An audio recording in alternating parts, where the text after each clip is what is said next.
This is FYI News 13, brought to you by SSPTV and the Hazleton Standard Speaker. For your information, we kick off a series on the big Fun Fest celebration that's coming to downtown Hazleton this weekend. Happy Labor Day and thanks for joining us at FYI. I'm Ken Cara. While today we celebrate Labor Day, it won't be long until we are celebrating the 36th annual Fun Fest celebration in downtown Hazleton. Tonight we continue our countdown to the big street fair as FYI's Lisa Sugart gets the scoop on one of the many attractions at Fun Fest, the car show, which is marking its own anniversary in a very big way.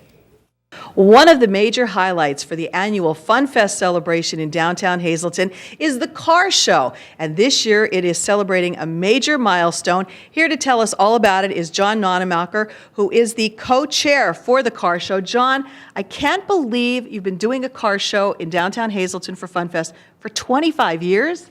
25 years. And in honor of the 25th celebration, we're celebrating with a car raffle, and we are giving away a 2002 tricked out PT Cruiser.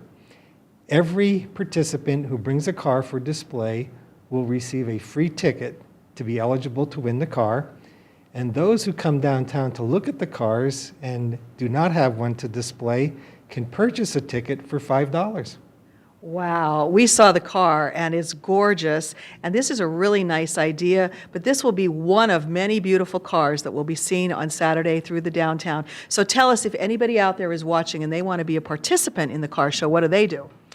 Well, the registration table will be open from 9 to 12, and that's when all of the cars will be lined up for what we call a static display up and down Broad Street.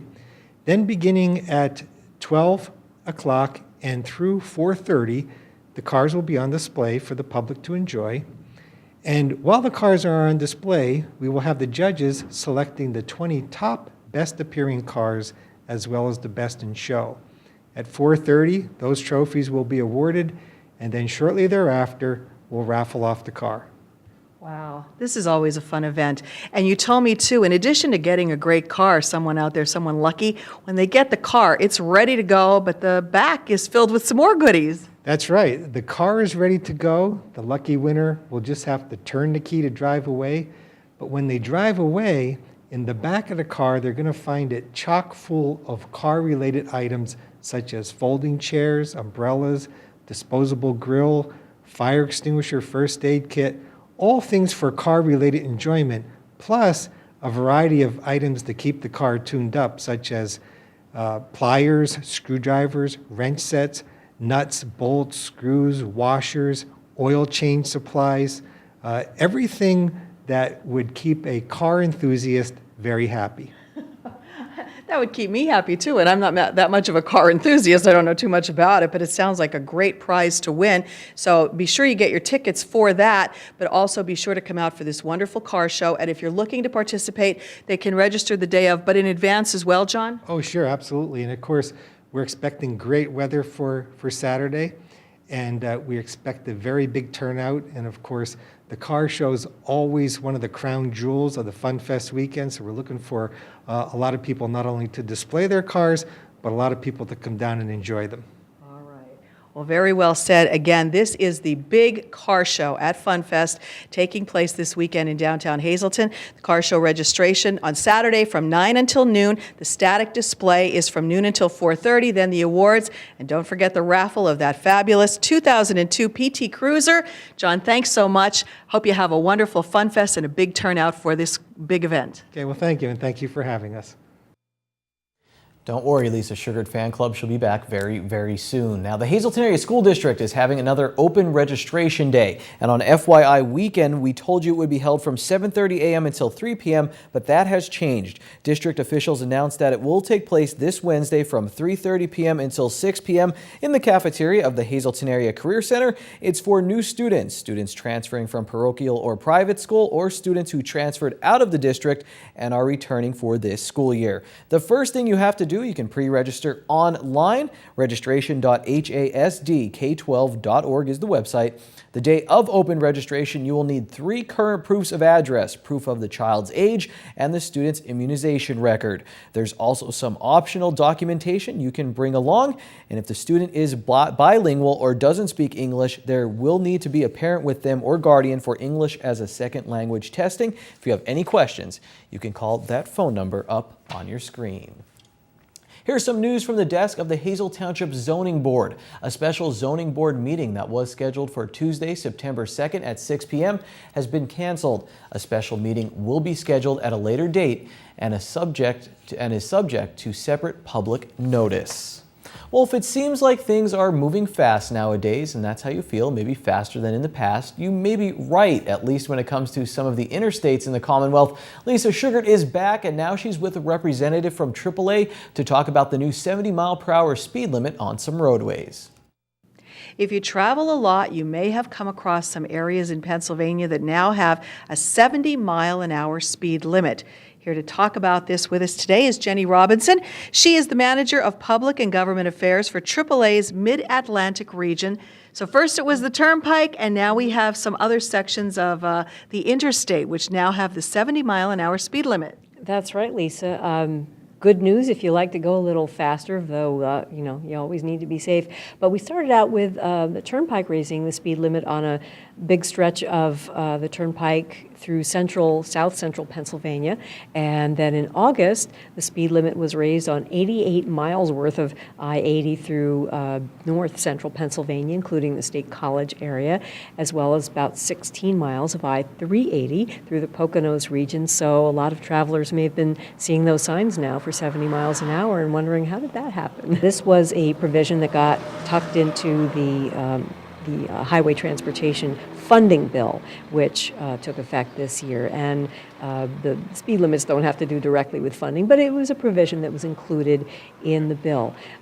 So that allows highways to be raised to 70 miles an hour if they are starting at 65. Also, the Department of Transportation has to do a study. By that I mean an engineering study to look at how many crashes there were on that highway, how many fatalities, how many injuries, the visibility along that road, the sight distance, all of those things, and make sure that it is a highway which would safely qualify to raise the speed limit to 70. And that is where AAA's concern has been. The faster you go, the little bit more of a challenge there is for your driving. Now that said, there is something called prevailing speed, so probably most people have noticed that on highways like I-80, a lot of people, let's face it, we're already going 70. So if most of the traffic is going at that speed, that's going to be a help because then it's more a matter of keeping up. Now, where there's going to be a challenge though is people see 65, they go 70.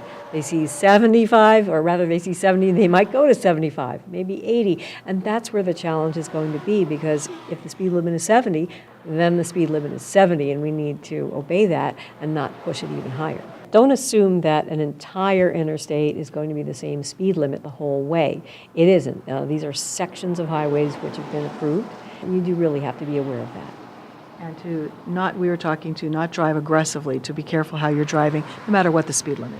Right. Aggressive driving is an interesting term because by aggressive, we don't mean emotionally aggressive. I know sometimes we hear that, aggressive or road rage. It's not really about whether you're angry or not. We're talking about behavior. Aggressive driving means certain specific things like speeding, tailgating, improper lane change. These are the kind of behaviors that are dangerous, that can lead to crashes, that can lead to injuries, that can lead to fatalities. So, we're just trying to underscore that, get the word out, and remind people to drive safely. Well, Jenny, thank you so much for coming in and sharing some very important information with us. We hope all our viewers out there have paid attention and that you will drive safely and get to your destination safely as well. Thanks again, Lisa. And on this holiday, the people at the Standard Speaker are still hard at work bringing you local news coverage and sports, of course.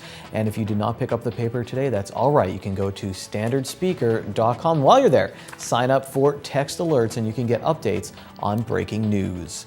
A little later on FYI, we'll mix politics and sports, and Ron Marchetti has trivia treats. After this break, we finish up a series on aerosol art as we discuss how a landmark was created in New York City, how it disappeared, and what's next.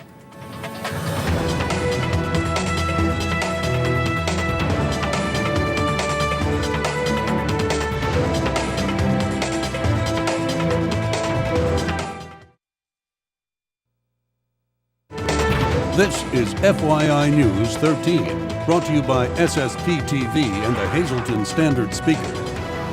Well, guess what? I need a buddy. I'm looking for a buddy out there because I'm joining Core Fitness. It's the Buddy program. They're running in September, and we're back here. It is Monday, and there's no excuse to not work out, right? Right. We have everyone here today with us, right, Christy? We do. We have my business partner, Kim Slesser, and we have Kristen Madden, who is one of our desk attendants, and they're so graciously going to show us some buddy exercises. So Janine's right. Starting in September, we're going to be running our Buddy Up program, and that's in perfect time for when the kids start school, and you want to get back your life, which you've been spending the entire summer on them. It's now time for you. So when you join together, you each split the joining fee that we have, and then you get a partner to work out, and you can motivate each other. Awesome. So I'm going to show you some things that you can do at home to start out before you're ready to come. And the first one's going to be a squat toss. They're going to use a medicine ball, but you can do this with pretty much anything. If you have a sandbag, a bag of flour wrapped in another bag, anything like that. So Kim is going to squat, and then she's going to pass it. Okay, now what is this working? Well, it's pretty much working everything. They're working their glutes and hamstrings and quads, all lower body, lots of core as long as they're locked on and tight, and their shoulders. Excellent. So I would recommend probably passing this back and forth about 50 times, 25 to each. You always want to be even. You don't want somebody to do more than you. So the next exercise they're going to do is a pass. Sorry. Okay, right here they're working their obliques, the sides of their waist. They're working their back, and they're working their shoulders. And if you guys would just stop a minute and keep your shoulders together and walk your feet out a little bit, and I want you to press against each other and sit down a little bit. Keep your backs together. Good. Now do the same thing. Excellent. So they're squatting and passing. So that's a little more challenging, right? That's a little more challenging than it looks. Same thing, could be a flour bag, could be a water bottle, anything that you want to start out with. That's basketball, perfect. Exactly, right? that will work. Yep. Okay, and the last they're going to do is a pass through the air with a sit-up. This is neat. I love the Buddy program because it's, it's a night out with one of your friends or a get together instead of, going out for coffee, or a nice break from, like you said, summer activities with taking care of the When kids. school goes back, it's time for you. Running around for those kids now. It's going to boost your, your endorphins. You're going to feel better about yourself, and you're going to be benefiting at the same time. So here they're working their abs, they're working their back, and the top of their quads, their hip flexors. Exhale. And that's it. Good job, girls. Nice. So there's a you both ton of come buddy for free tonight. There's a ton of buddy exercises that you can do, and we'd love to see you here so that we can show you some of them. Again, it's an exclusive gym just for women only, which I love about it. And next week we're going to be talking about what? Pull-ups? Yeah, we're going to learn how different ways that you can learn how to do a pull-up, and trust me, everybody can do them. Everyone can do a pull-up. We're going to see. Maybe I'll try one next week. Join us here at Core Fitness each and every Monday. Janine just talked about buddies, and speaking of that, we recently did 2 stories with 3 artists and friends from New York. One was on a mural they did in New York, in Brooklyn, for Robin Williams, and the second story was about a possible mural they want to do here in the Hazleton area. Now, in both of those stories, we talked about 5 Points in New York. Tonight, we will talk more about 5 Points, more in depth with its creator.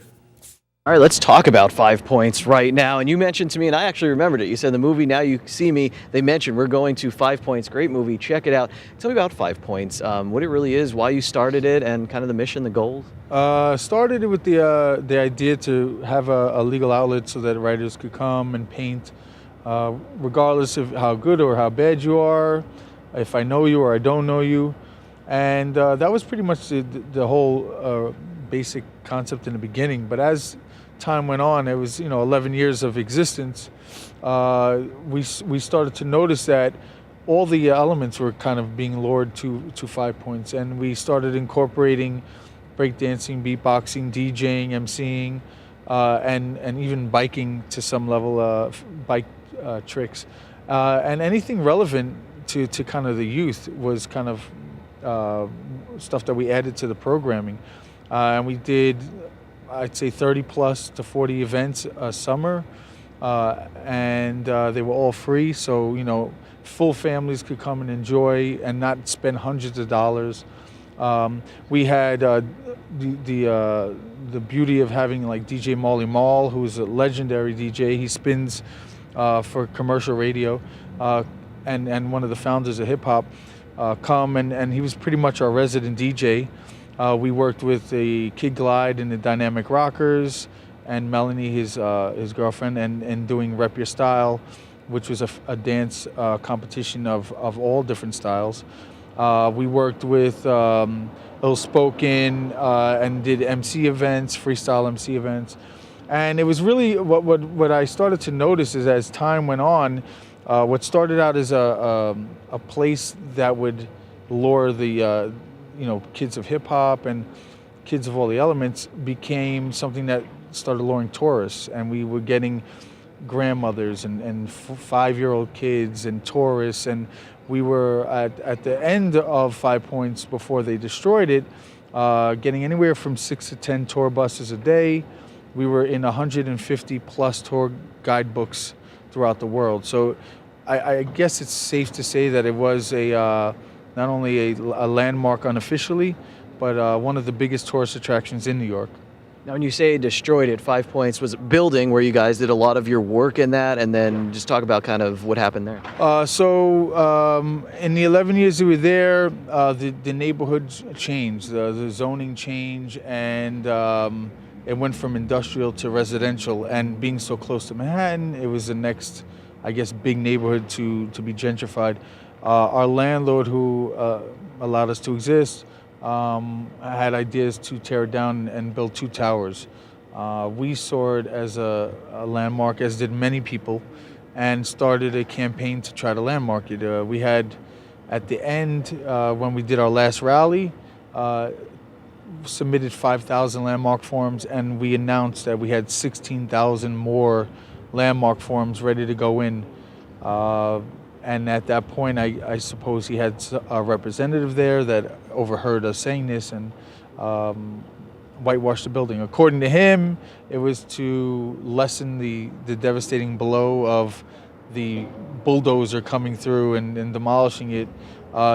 To me and to all the fans, it's actually 10 times worse, because the building now exists completely white. It wasn't done neatly. It was done very quickly overnight.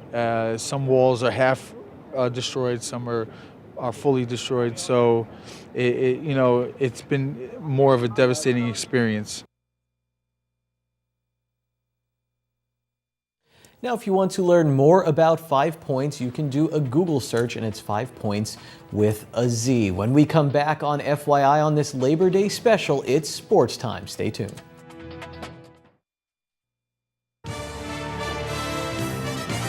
This is FYI News 13 Sports. Recently, I sat down with State Representative Tara Toohill. We are working on a longer sports story, a feature story, and at the end we just started to talk about her athletic career, and she had some interesting things to say about that and the importance of sports. So I was lucky in the last years of high school that I got involved with volleyball, and I got involved in that late in the game, but it was something that I really enjoyed. And then in college I was able to do that in an intramural.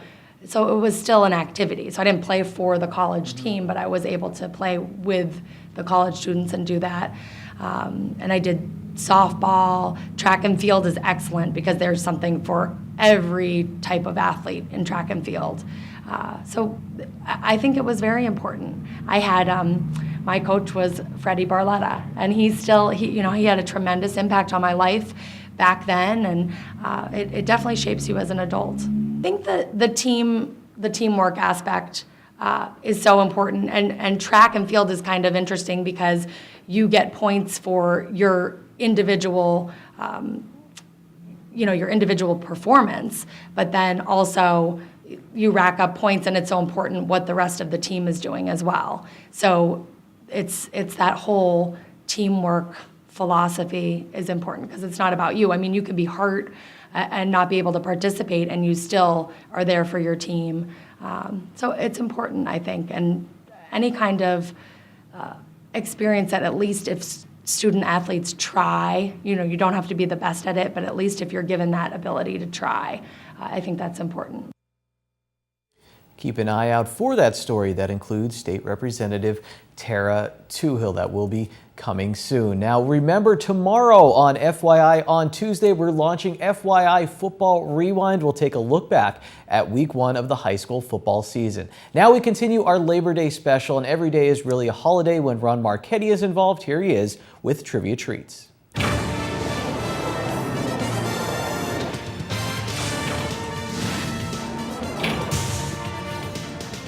Happy Labor Day, everybody.